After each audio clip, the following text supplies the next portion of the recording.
کہ دو چیزیں جو آپ کے پاس ہیں آپ کے سسٹم کے اندر وہ ہمارے پاس نہیں ہیں. ایک جوائنٹ سٹاف ہیڈ کوارٹرز، ان کے پاس ایسی چیز نہیں ہے انڈیا کے پاس، ابھی تک نہیں ہے جی. ان کے یہاں ایک روٹیشن سے ایک چیئرمین بنتا ہے، تینوں چیفز کا جو چیئرمین جوائنٹ سٹاف کمیٹی کہتے ہیں، جس کو ہمارے یہاں ایک پرماننٹ آرگنائزیشن بنی ہے جوائنٹ سٹاف ہیڈ کوارٹرز.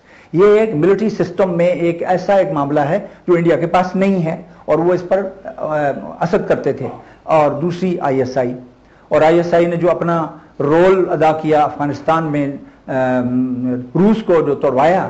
تو میں نیشنل ڈیفنس کورس کر رہا تھا، میں یورپ میں گیا اس وقت ٹور کے اوپر، اٹلی میں، جرمنی میں. وہاں میں نے سے پوچھا ان سے، یعنی 1990 کی بات ہے، میں نے ان سے پوچھا کہ سوویت یونین ٹوٹنے پر آپ بڑے خوش ہیں جی، ان کی اکانومی تباہ ہو گئی، یہ ہو گیا، گورباچوف آپ کو مل گیا جس نے خود ہی حکم دے دیا جی، لیکن آپ مجھے بتائیے کہ اس کی بنیادی آپ کے نظر میں کس نے توڑا اس کو؟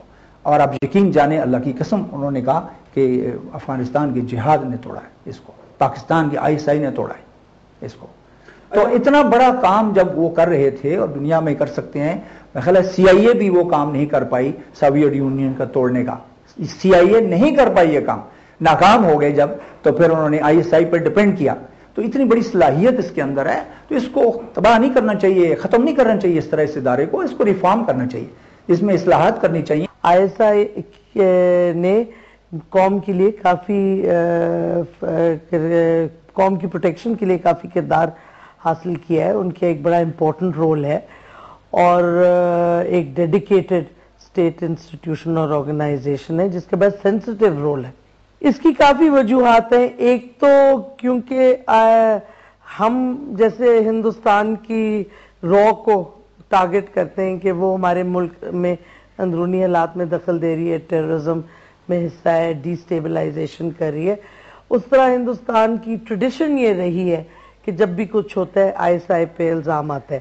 آئی ایس آئی جو پرومیننس میں اصل آئی تھی وہ آئی تھی جب افغان سو کال جہاد ہو رہی تھی اگینسٹ سوویت افغانستان میں، کیونکہ سی آئی اے کا پیسہ اور جو جا رہا تھا مجاہدین کو پاکستان کی حکومت اور آئی ایس آئی کے تھرو جا رہا تھا، ٹریننگ بھی آئی ایس آئی کر رہی تھی مجاہدین کی. تو اس کی سکسیس کے بعد آئی ایس آئی کا ایک سورٹ آف امیج بن گیا جیسے کہ ایک بڑی پاورفل آرگنائزیشن ہے، لیکن یہ اصلیت نہیں ہے. آئی ایس آئی جو ہے وہ لائک آل انٹیلیجنس آرگنائزیشنز اس کے بھی ایکسیسز ہوتے ہیں، مطلب یہ کوئی یونیک آئی ایس آئی کا نہیں ہے، سی آئی اے کے بھی ایکسیسز ہوئے ہیں. دیکھیں جی، یہ بڑی ڈینجرس ڈیولپمنٹ تھی، کلمزی تھی، تو اس سے کچھ بچ بچا ہو گیا کیونکہ I S I already civilian control میں ہے. اگر سویلینز زیادہ اس کو کنٹرول کرنا چاہتے ہیں تو پرائم منسٹر آفس کے تھرو کریں. جو ٹارگٹ آئی ایس آئی کا بنا ہوا ہے اور جو کرٹیسزم آئی ایس آئی کی آتی ہے وہ عموماً آتی ہے جو اس کا آئی یا انٹرنل ونگ ہے، وہ تو خود فوج نے کہا ہے کہ اس کو ختم کریں. تو اگر یہ گورنمنٹ سچ مچ چاہتی کہ وہ سٹگما ہٹانا چاہتی ہے یا آئی ایس آئی کی کو کریڈیبل انسٹیٹیوشن رکھنا چاہتی ہے اور اس پہ کوئی غلط قسم کی ایکوزیشنز نہیں آنے، اس کو پروٹیکٹ کرنا چاہتی ہے غلط ایکوزیشن سے، تو ان کو چاہیے تھا وہ آئی ونگ کو علیحدہ کر دیتے یا ختم کر دیتے. لیکن یہ تو لگتا ہے کہ رحمان ملک اور زرداری چاہ رہے تھے کہ وہ خود کنٹرول کریں آئی ونگ کو اور اپنے پولیٹیکل اپوائنٹیز ہر جگہ بھر دیں جیسے کہ وہ باقی انسٹیٹیوشنز میں کر رہے ہیں. اور یہ سراسر بڑی ڈینجرس موو اس واسطے تھی کیونکہ اس سے آئی ایس آئی کی فنکشننگ ٹوٹلی تباہ ہو جاتی. انٹیریئر منسٹری کا فنکشن ہے انٹیریئر سیکیورٹی، وہ اپنی انٹیریئر سیکیورٹی کو تو ٹھیک طرح دیکھ نہیں سک رہی، تو اب وہ آئی ایس آئی کے فنکشنز کیسے کنٹرول کرتی؟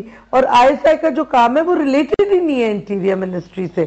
اور میرا خیال میں یہ تو ایک بہانہ تھا کہ جی سویلین کنٹرول تو ابھی الیکٹڈ پرائم منسٹر کے ساتھ ہے، آپ اس کو وہ ختم کرنا چاہ رہے تھے اور ایک ان الیکٹڈ انٹیریئر ایڈوائزر کے نیچے لا رہے تھے. سرٹنلی امریکہ آپ کی جو اسٹرانگ اسٹیٹ انسٹیٹیوشنز ہیں اس کو ویکن کرنا چاہتا ہے. جو انسٹیٹیوشنز ٹوٹلی امریکہ کے دباؤ میں نہیں آئی ہوئی ان کو وہ ویک کرنا چاہ رہے ہیں یا دباؤ کے نیچے لانا چاہ رہے ہیں. تو انہوں نے سمجھا ہوگا امریکنوں نے کہ اگر یہ رحمان ملک اور زرداری کی کمبینیشن کے انڈر آ جاتا ہے تو وہ وہی کریں گے جو یہ دونوں کہیں گے، اور یہ دونوں کیونکہ جو امریکہ چاہ رہے ہیں وہ کر رہے ہیں تو وہ بھی وہی کریں گے.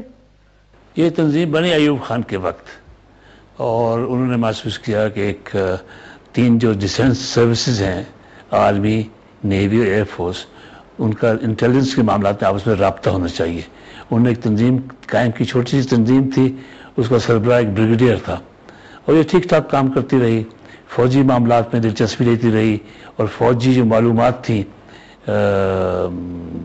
ہمارے ہمسائے ممالک کے متعلق وہ آگاہ کرتی رہی ہیڈ کوارٹرز کو, ٹھیک ٹھاک چلتی رہی. سازش ہے یا یہ نااہلی ہے ان کی, میرے خیال کو پتہ ہی نہیں کیا کر رہے ہیں, یہ روز کچھ نہ کچھ ہوتا رہتا ہے, کچھ ان کو سمجھ نہیں آ رہی کیا کر رہے ہیں.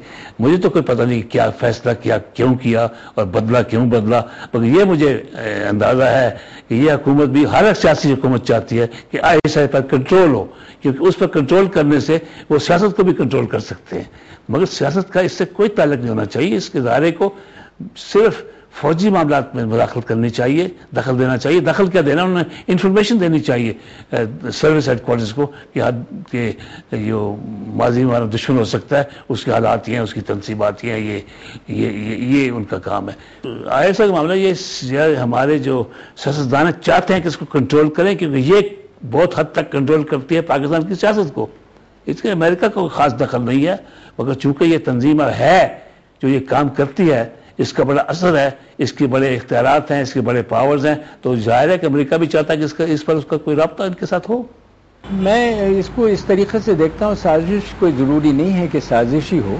وہ ایک ری آرگنائزیشنل تبدیلی لانا چاہتے تھے, لیکن اس کو اس قدر بھونڈے پنے سے انہوں نے کیا, اور جس طریقے سے کرنا چاہیے تھا وہ نہیں کیا.